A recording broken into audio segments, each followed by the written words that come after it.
Reka anongere ngo ikaze ukurikiye RW-KIGALI, reka nkubwire ngo komeza ugire ibihe byiza aho waba uherereye hose, haba mu Rwanda cyangwa se hanze yarwo. Turagarutse n'ibiganiro byacu, ni ibiganiro tugenda tubagezaho buri uko bukeye nuko bwije, tugira ngo dusobanukirwe uko hanze aha ibintu byose bihagaze. Muri aka kanya rero tugiye kurebera hamwe byinshi wamenya ku bakandida barimo kwiyamamariza kuyobora urwanda muri uyu mwaka w'ibihumbi 2024. Mu by'ukuri rero ntabwo komisiyo y'igihugu y'amatora iratangaza neza urutonde rw'abakandida bamaze gutanga kandidatire zabo ko bashaka kuyobora u Rwanda mu matora nyine uyu mukuru w'igihugu azaba mu mwaka w'ibihumbi 2024 muri Nyakanga ku itariki ya 15. Ariko nk'uko amakuru agenda avugwa mu itangazamakuru hirya no hino mu Rwanda ndetse no hanze yarwo, hari bamwe bagiye batangaza ko baziyamamariza kuyobora u Rwanda muri uyu mwaka nyine w'ibihumbi 2024. Amatora ya Perezida wa Repubulika n'abadepite mu mwaka w'ibihumbi 2024 azaba ku itariki ya 15 Nyakanga byasohotse mu iteka rya Perezida ryerekeye amatora ya Perezida wa Repubulika n'abadepite ryasohotse kuri wa mbere ku itariki ya 11 Ukuboza ibihumbi 2023. Nibwo bwa mbere rero amatora ya Perezida azaba bereye umunsi umwe n'abadepite nyuma yo guhuzwa hagamije kugabanya ikiguzi byatwaraga ngo amatora abe. Iteka rya Perezida rero rivuga ko ku banyarwanda batorera hanze y'u Rwanda umunsi w'itora rya Perezida wa Repubulika n'itora ry'abadepite 53 batorerwa kuri liste y'amazina ndakuka y'abakandida batangwa n'imitwe ya politike cyangwa biyamamaza ku giti cyabo azaba ku cyumweru ku itariki ya 14 Nyakanga mu mwaka w'ibihumbi 2024. Ni mu gihe rero abadepite batorwa n'inzego amatora yabo azaba ku wa kabiri ku itariki ya 16 Nyakanga 2024. ni ukuvuga ngo gutora abadepite 24 b'abagore batorwa n'inzego zihariye, babiri bagatorwa n'inama y'igihugu y'urubyiruko n'umudepite umwe utorwa n'inama y'igihugu y'abantu bafite ubumuga. Kwiyamamaza rero kw'abakandida mu itora rya Perezida wa Repubulika no mu itora ry'abadepite bizatangira ku wa gatandatu ku itariki ya 22 Kamena 2024 bisozwe ku itariki ya 12 Nyakanga 2024 hanze rero y'u Rwanda ni itariki ya 13 Nyakanga imbere mu gihugu. Amatora rero ya Perezida yaherukaga ku itariki ya 3 na tariki 4 Kanama 2017, mu gihe ay'abadepite rero aheruka yabaye ku itariki ya 2 na tariki ya 3 Nzeri 2018. Ni ku nshuro rero ya 4 mu Rwanda hagiye kuba amatora ya Perezida kuva jenoside yakorewe abatutsi yahagarikwa. Inama y'ishyaka FPR inkotanyi riri ku butegetsi mu Rwanda yemeje Perezida Paul Kagame nk'umukandida waryo mu matora ya Perezida yo muri Nyakanga uyu mwaka aturimo. Mu batoye muri iyo nama rero yitabiriwe n'abarenga ibihumbi 2,000. Kagame akaba yaratowe ku majwi 99 n'igice kimwe kwijana nk'uko byatangajwe n'ibitangazamakuru bigiye binyuranye bya hano mu Rwanda. Muri Nzeri rero mu mwaka ushize Kagame yari yabwiye ikinyamakuru Jeune Afrique cyo mu Bufaransa ko ari umukandida Perezida kuri manda ya 4. Hari hasigaye ko rero FPR imwemeza nk'umukandida, ariko nayo ikaba yaramaze kumwemeza. Kugeza ubu rero bamwe mu bantu bagaragaje ko bashaka kwiyamamaza ku mwanya wa Perezida wa Repubulika harimo nyakubahwa His Excellency Paul Kagame anariwe uyoboye kuri ubu. Hakaba harimo rero na Dr Frank Habineza uhagarariye ishyaka rya Green Party. Ku nkuru rero BBC iherutse gusohorayo yatangaje ko ngo haba harimo n'abatavuga rumwe n'ubutegetsi barimo Victoire Ingabire w'ishyaka rya Darifa Umurinzi na Bernard Ntaganda w'ishyaka PS Imbera akubiri. Amashyaka yombi rero atemeranwa n'amategeko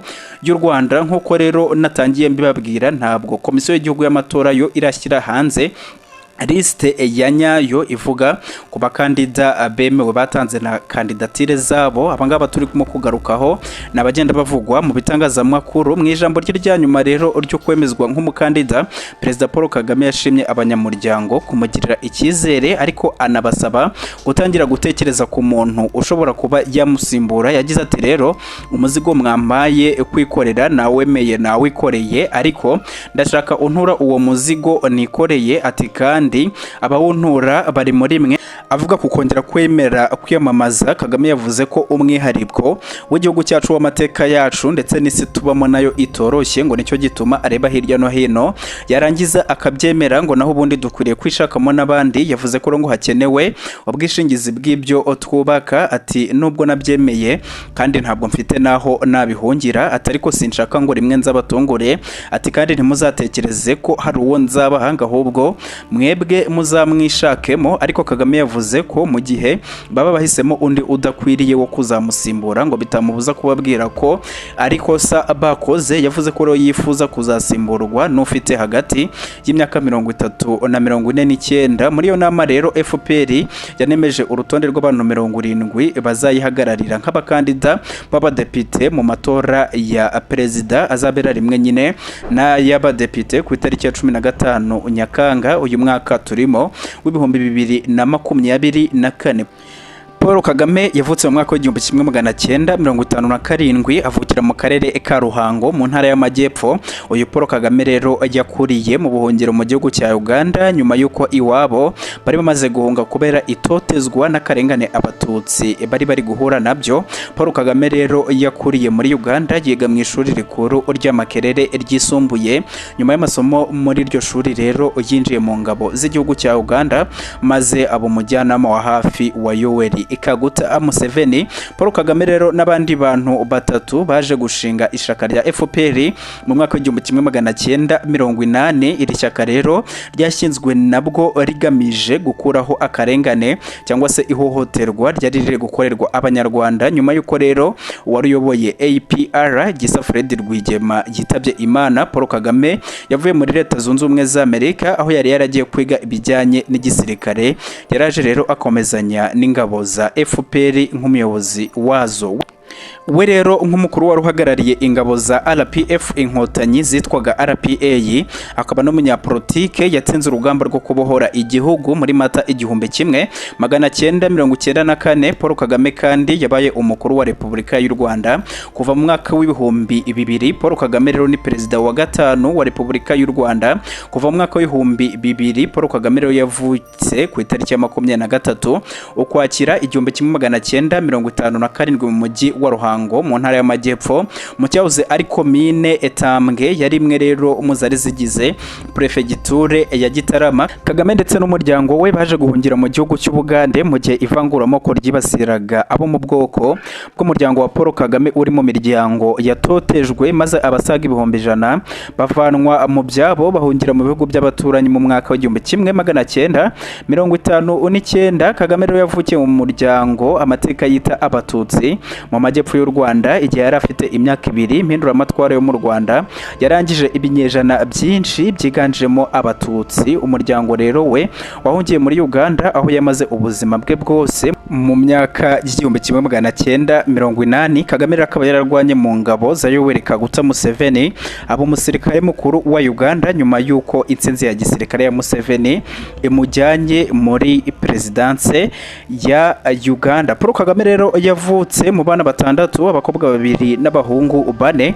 Abarwanashyaka rero b'ishyaka riharanira demokarasi no kurengera ibidukikije Democratic Green Party nabo batoye Dr. Frank Habineza nka perezida w'iri shyaka muri manda y'imyaka 5 iri imbere. Ahita rero atangaza ko azongera kwiyamamariza kuyobora u Rwanda. Dr. Habineza rero usanzwe ari umudepite uhagarariye iri shyaka mu nteko ishinga amategeko y'u Rwanda, yatowe kuri uyu wa gatandatu ku itariki ya 13 Gicurasi 2023 mu nteko rusange y'iri shyaka. Amatora rero nk'aya yaherukaga muri 2018, ari nayo rero yongereye manda Dr. Habineza yo kuyobora iri shyaka. Mu kiganiro rero yagiranye n'itangazamakuru ryo mu Rwanda, Dr. Habineza yavuze ko ikibanza ari ugushimira abarwanashyaka bamugiriye icyizere n'abanyarwanda muri rusange. Ati rero abarwanashyaka bongeye kungirira icyizere kuko ngo babonye ko mfitiye imigambi myiza ishyaka ndetse n'abanyarwanda, kubera ko cyane cyane n'imigabo n'imigambi twamaze kuyigeraho ngiri ku mwanya wa perezida wa Repubulika repubulika ndetse n'abadepite ngo byinshi rero byabashije kugerwaho hejuru ku gipimo cya 70% ngo y'ibyo twasabaga ko bikorwa. Ati byose byarakozwe. Uyu Dr. Habineza rero avuga ko kuri ubu ngo yishimiye kumenyesha abanyarwanda ko ari umukandida ku mwanya w'umukuru w'igihugu mu matora ateganyijwe muri uyu umwaka turi mu 2024. Ati ubu ndi umukandida ku mwanya wa perezida muri uyu mwaka. Ati ni icyizere baba barangiriye kandi gishingira ku bikorwa bifatika. Abanyarwanda rero bamenye ko turi babantu ibyo bavuga ko tuba tubihagazeho, ko tutabeshya kubera ibyo twabijeje byinshi byabashije nyine no kugerwaho. Ati bigaragaza leta y'u Rwanda yanarabyemeye. Ati nibakomeza kutugirira icyizere ibibazo byabo bizagenda bikemuka dufatanyije n'izindi nzego. Muri 2017 rero nabwo Dr. Habineza yari yamamaje agira amajwi agera kuri 0.48%. Aya matora rero yegukanwe na Perezida Paul Kagame wagize amajwi agera kuri 98.79%, mu gihe yari akurikiwe na Mpayimana Philippe wari umukandida wigenga wagize amajwi agera kuri 0.73%. Abandi rero batowe muri komite nyobozi ya DGPR harimo Karine Mawombi watorewe kuba perezida, watorewe kuba vice perezida. Depite Ntezimana Jean Claude wari umunyamabanga mukuru yongeye gutorerwa uyu mwanya. Nanone naho Masozera atorerwa kuba umubitsi. Mu bindi rero byaranze inteko rusange ya DGPR harimo kuvugurura amwe mu mategeko y'iri shyaka bavuga ko rero ngo yari abangamiye imikorere yaryo ndetse n'umurongo biyemeje kugenderaho. Ubusanzwe rero abagize komite bari basanzwe ari 9, naho imibare wasabwaga kuba baterana bagafata ibyemezo bakaba 7. Ni ibintu rero bavuga ko rimwe na rimwe inama yasibaga kubera umubare utuzuye.